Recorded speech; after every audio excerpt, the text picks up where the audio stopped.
Olá pessoal, ontem eu achei que a aula foi muito ruim, nem todo mundo entrou, mas não entrou, eu não imagino que seja de sacanagem, vamos dizer assim, é porque o sistema é muito novo, muita mudança, muita coisa errada, enfim, vamos lá que a gente vai aprendendo. E isso não pode acontecer, vocês não podem sair prejudicados, então eu estou gravando aqui novamente a aula. Eu não sei quando que essa aula gravada vai ficar disponível, né? A aula que a gente fez ontem, então vamos por aqui. Muito áudio caiu, enfim. O nome da aula é controle ou avaliação empresarial. A gente tem que lembrar, recapitulando aqui, o que vocês fizeram na última atividade, que foi uma atividade sobre vídeo, sobre liderança. E ela foi assim porque o melhor jeito de explicar sobre liderança, gente, quem sou eu para explicar. Por quê? Porque ser líder é muito difícil. Vocês vão ser líderes da equipe de vocês. Liderar alguém é muito difícil. E o melhor jeito de liderar é pelo exemplo. Então eu acho que o melhor jeito de aprender liderança é estudando mesmo por conta própria, fazendo mesmo, vendo artigo na área e fazendo exercícios mesmo. Então, ser líder é fazer isso, eu sou um líder assim. Não é isso, né? Isso é prepotência. Mas por isso que a atividade foi em escrito. Vocês viram lá também que a questão de ser líder é influenciar pessoas a bater meta. Vocês viram que tem vários tipos de liderança, não tem uma que é melhor do que a outra. Um bom gestor deve usar todas e tem o momento certo para poder usar. Vocês viram também algo bem importante, geralmente aparece em prova, que é a pirâmide Maslow, que ela fala basicamente que o indivíduo tem que ser atendido primeiro em suas necessidades básicas para depois ser atendido em suas necessidades supérfluas. Exemplo, não adianta um operário ser contratado para trabalhar numa obra se ele não recebe nem o salário dele. Ele não vai continuar trabalhando, ele não vai se sentir motivado a trabalhar. Por quê? Porque ele precisa do salário, porque com o salário ele leva comida para casa. Então, se ele não consegue nem comer, que é uma necessidade básica, ele pode estar trabalhando na melhor construtora do mundo que dê um status danado para ele. Para ele não é interessante, porque a necessidade básica dele não está sendo atendida. Basicamente, Maslow diz isso na sua pirâmide. E a outra coisa é a teoria da motivação, que é qualquer estímulo para motivar uma pessoa é bem-vindo, desde que esteja alinhado com o objetivo da pessoa. A gente está vivenciando isso aqui agora. Por exemplo, eu estou fornecendo um novo estímulo para vocês, que é a aula gravada aqui em PowerPoint. Desde que você tenha o interesse em assisti-la, em aprender sobre esse assunto, ele vai ser útil para você. Você vai se sentir motivado de assistir. Se de repente você não está afim, não pode, sei lá, N razões, esse estímulo não vai servir de nada para você. Então qualquer estímulo para motivar uma pessoa é bem-vindo desde que ele esteja alinhado com o que a pessoa quer. Muito bem, aí agora a gente vai falar como é que a gente controla. Esse líder, ele deu o caminho para a equipe seguir e agora ele vai controlar, ele vai avaliar para ver se a equipe chegou lá. Então a gente tem que pensar que lá no P de planejamento a gente aprendeu a fazer atividades planejadas, executar essas atividades e ao executar a gente controla para ver se essas atividades estão de acordo com o que a gente planejou. E aí, na hora que a gente compara com o planejado, a gente vê se está bom ou se está ruim. Por exemplo, eu planejei uma aula para ontem. A execução foi uma bosta. Eu comparei com outras aulas que eu já dei desse assunto, ficou uma bosta, então eu estou aqui corrigindo. Bacana? Bom, e tem que tomar cuidado que controle e execução são termos diferentes, gente. A execução está relacionado com gasto.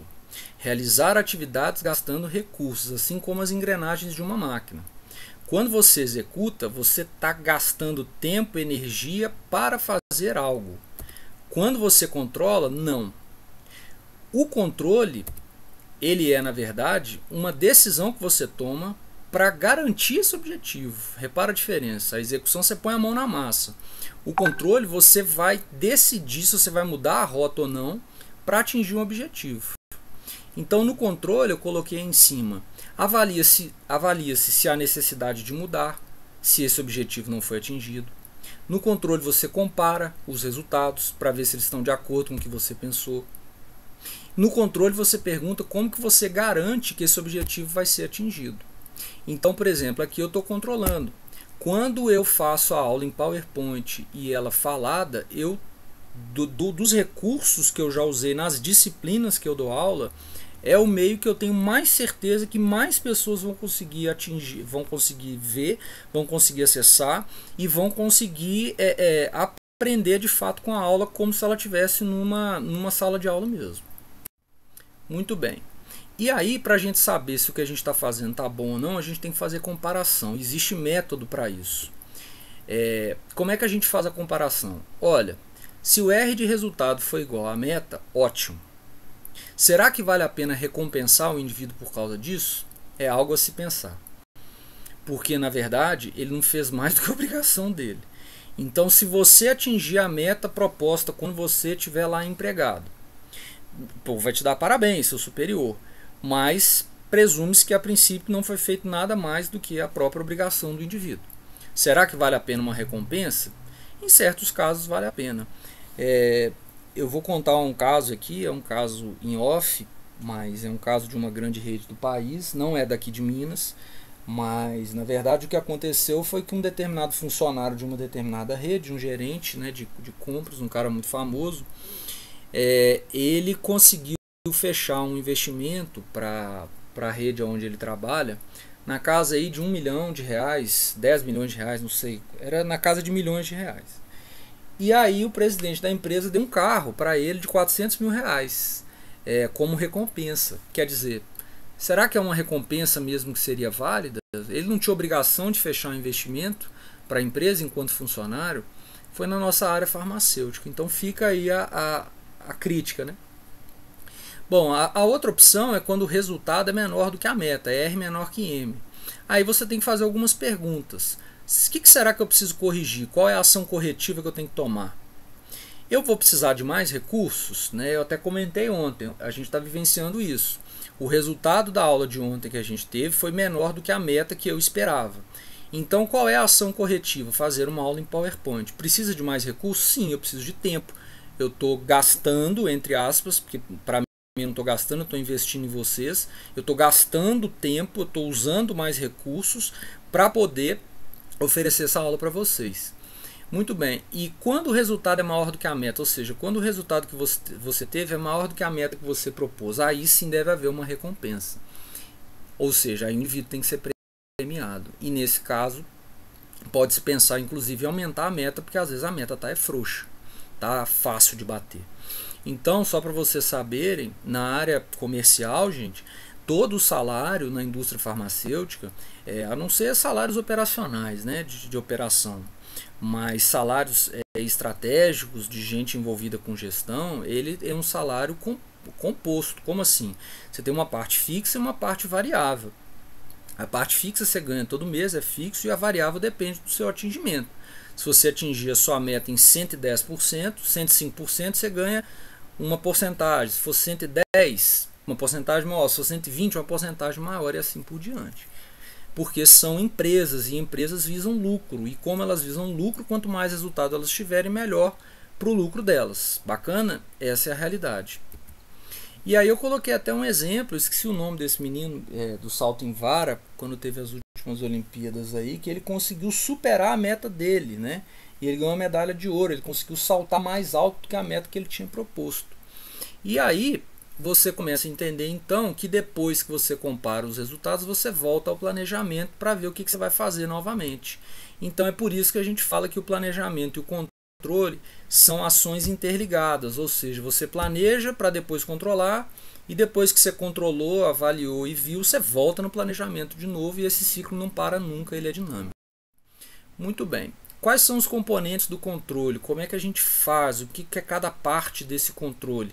Bom, são vários pontos, mas eu coloquei apenas alguns principais. Primeiro, você tem que ter um padrão de controle. Por exemplo, por que eu posso afirmar que a solução da esquerda é límpida e não a da direita? Porque quando eu comparo a solução da esquerda com a solução da direita, a da direita é branco leitosa. Então ela é a referência, é o padrão que eu tenho para comparar se alguma coisa é límpida ou não. A gente usa isso muito em química analítica, né? E inorgânica também. Bom, eu preciso ter informações, ou seja, eu preciso ter informações de quanto que foi o realizado, quanto que foi vendido, de quanto que foi a meta. Aí no gráfico mostra, né, o que foi realizado e qual foi a meta dessa determinada empresa. Vocês reparem que tem níveis, né, abaixo da meta, atingiu a meta, entre 100% e 102% da meta. Enfim, você precisa alimentar de informações para poder controlar. E na indústria farmacêutica, principalmente, o controle está presente demais. Por quê? Você tem que ter um controle prévio, ou seja, da matéria-prima, para saber se a sua matéria-prima é de qualidade. Você tem que ter um controle estatístico durante o processo, ou seja, quantas unidades vão ser produzidas a cada minuto, quantas pessoas vão estar envolvidas, quantas máquinas vão estar ligadas. E você tem que ter um controle de qualidade do produto final, ou seja, o medicamento, depois de acabado, ele precisa ser controlado para ver se ele está de acordo com os parâmetros analíticos para poder ser liberado para o comércio. Então o controle, esse controle dinâmico antes, durante e no final, ele é um componente muito importante na indústria farmacêutica, por isso que eu coloquei ele. Muito bem, e esse controle, para ser realmente eficaz, ele se divide em níveis hierárquicos. Como assim? Os diretores, donos de empresa, eles têm um controle, mas o controle que eles fazem é para garantir se a missão da empresa está ok, se a estratégia que a empresa adotou está ok, está sendo seguida, se os concorrentes estão se movimentando ou não. Esse é o controle que os cabeções fazem. Logo abaixo dele, os gerentes, que são responsáveis por determinadas áreas, por determinados setores, igual a gente viu em organização empresarial, eles verificam se a qualidade do que está sendo produzido pelo setor dele está ok e se a quantidade do que está sendo produzido também está ok. E o controle feito por quem faz a operação, por quem põe a mão na massa, avalia basicamente o seguinte: meu trabalho está rendendo? Na hora que eu estou fazendo as atividades, eu estou gastando mais tempo para fazer as atividades ou menos tempo? Então cada um controla, mas cada um controla à sua maneira. Aí vem um conceito importante que é: não basta só você controlar. Um bom gerente faz um controle eficaz da sua gestão. Como se faz um controle eficaz da gestão? Bom, é dificílimo, mas tem 5 características aí. Eu coloquei algumas. Primeiro, foco em pontos estratégicos, ou seja, eu não posso controlar tudo ao mesmo tempo, eu tenho que controlar alguns pontos e esses pontos, uma vez controlados, me darão controle da situação inteira. Por exemplo, quando vocês me dão um retorno durante a aula ontem, que o áudio estava caindo, que a internet estava caindo, que ele não estava bom, para mim isso é um ponto estratégico. Eu não preciso saber se alguém está anotando ou não está. Se isso está ruim, se o áudio está ruim, então está tudo uma bosta. Então tem que ser revisto na hora. E é por isso que a gente está corrigindo. O controle tem que ser, para ser eficaz, ele tem que ser preciso, ele tem que ser rápido, tem que ser objetivo. Tal qual um glicosímetro. Um glicosímetro é um aparelho vendido em farmácia para aferir a glicemia capilar do indivíduo. Ele é relativamente preciso, ele é rápido, ele informa em 5 a 10 segundos o valor da glicemia e é objetivo, ele só informa o valor. Então um bom controle ele tem que ter essas características. Fator humano eu vou deixar por último, tá até de cor diferente, porque esse é o mais difícil. A outra coisa é que você tenha aceitação pelos funcionários da maneira que você está controlando. Por exemplo, eu poderia propor aqui da gente refazer essa aula no Zoom. Muito provavelmente vocês topariam, né? Mas tem que ter aceitação.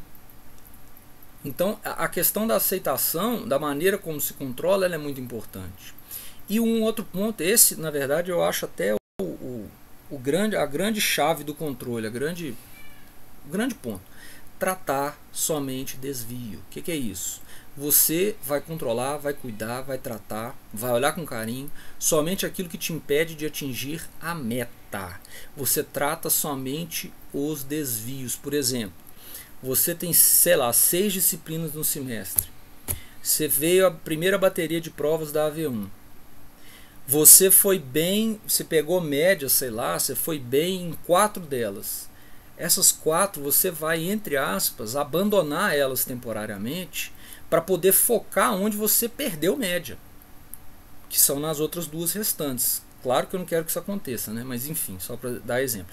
Então, você vai focar nessas 2, porque isso é um problema para você, porque isso te dá desvio da sua meta, que é passar de período. Bacana? Agora, com relação ao fator humano, como controlar esse fator humano é um negócio difícil, tem literatura sobre isso, eu coloquei algumas coisas de literatura misturados um pouco com a minha experiência, com o que eu já vivi.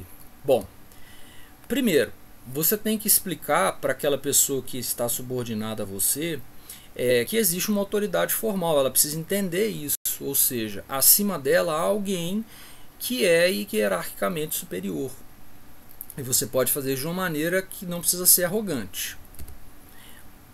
Caso essa pessoa mande bem no que ela está fazendo, ela pode ser recompensada. Você vai avaliar. Caso ela mande mal, ela tem que ser punida. Há várias formas de punição. Podem ser mais severas ou não. Você tem que controlar isso. Porque se você não fala nada para essa pessoa, a pessoa vai continuar falando, fazendo do jeito que ela faz. Porque ninguém falou que está errado. Então é aquela história, imagina que tem um funcionário que passa a tarde toda, o período inteiro de trabalho dele enfiando a cabeça, batendo a cabeça na parede, o tempo inteiro. Ninguém fala para ele que ele está errado, ele vai continuar fazendo aquilo. Então, você precisa punir ou recompensar, mas a ausência de resposta, ela não pode acontecer, você tem que dar algum feedback. Bom, vocês são novos e pegarão equipes em mudanças, então vocês vão encontrar gente mais velha no lugar onde vocês forem trabalhar, e as pessoas mais velhas são mais resistentes. Eu sou hoje em dia muito mais resistente do que eu era quando eu tinha a idade de vocês, isso é normal. E vocês vão precisar dobrar esse povo para conseguir alavancar os objetivos das equipes de vocês. Como fazer isso? Algumas sugestões.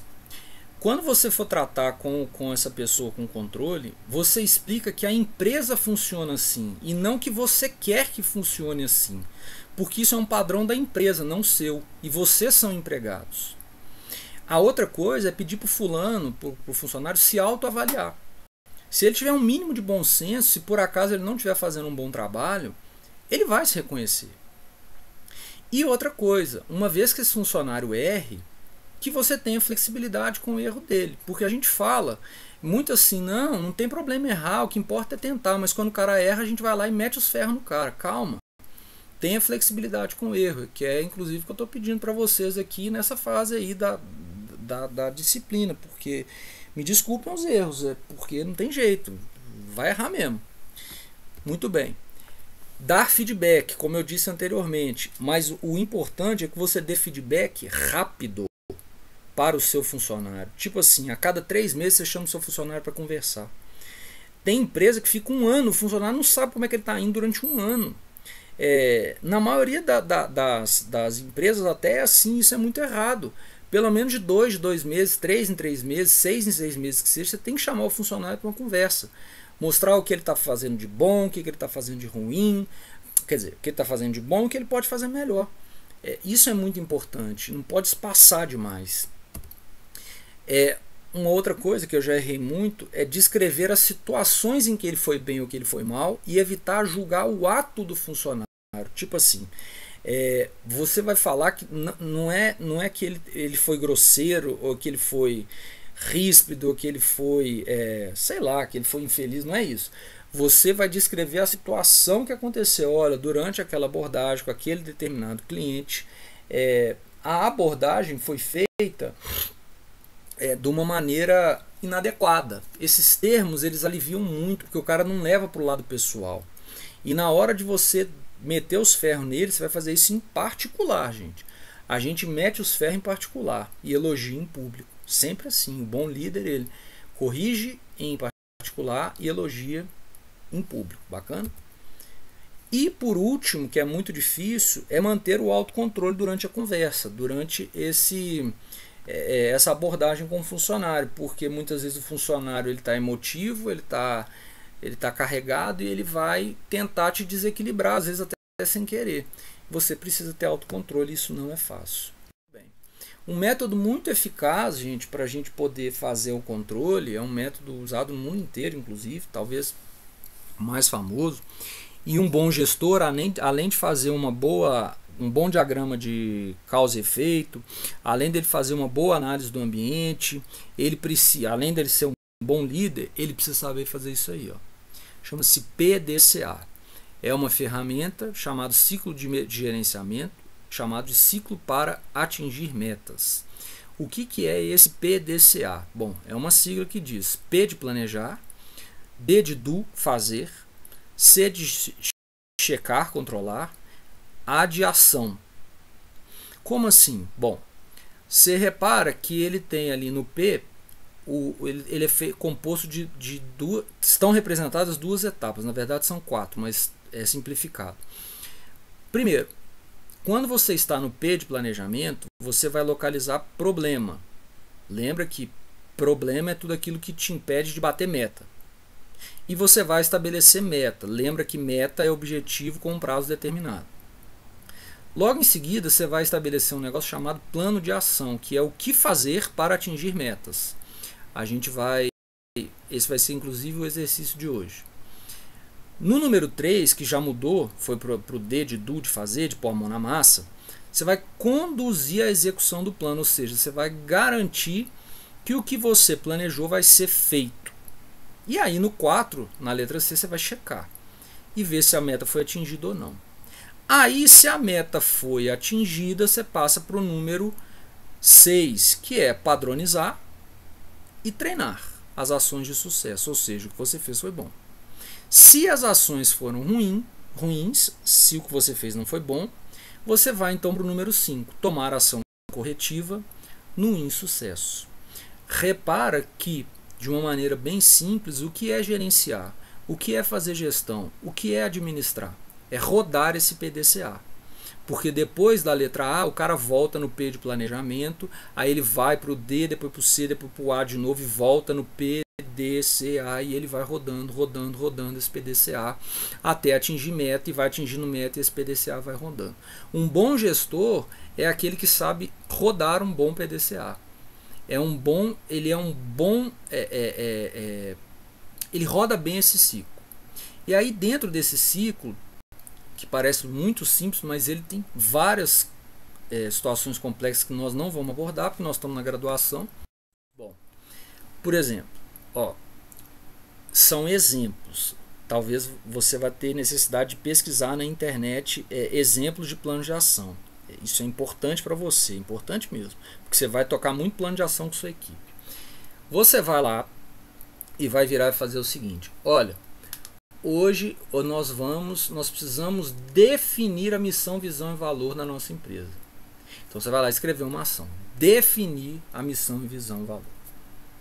Depois você vai lá e vai fazer o seguinte: olha, hoje nós precisamos fazer a análise externa da nossa empresa.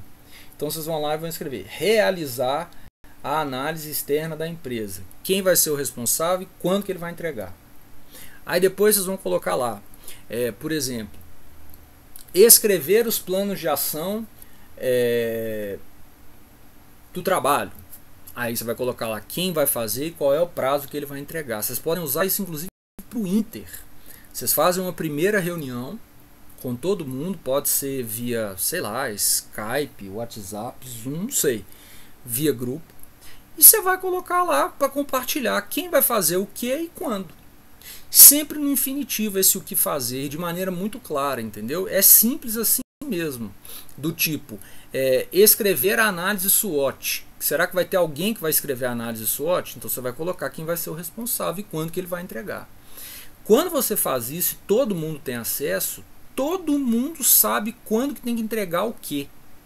E outra, se der algum problema em alguma ação, ou seja, se algum fulano não fizer, você tem condição, você líder, tem condição de chamar e perguntar por que não foi feito. E todo o grupo vai estar vendo. Então isso é muito bom, funciona muito bem, isso é importantíssimo. Bacana? Bom, espero que tenha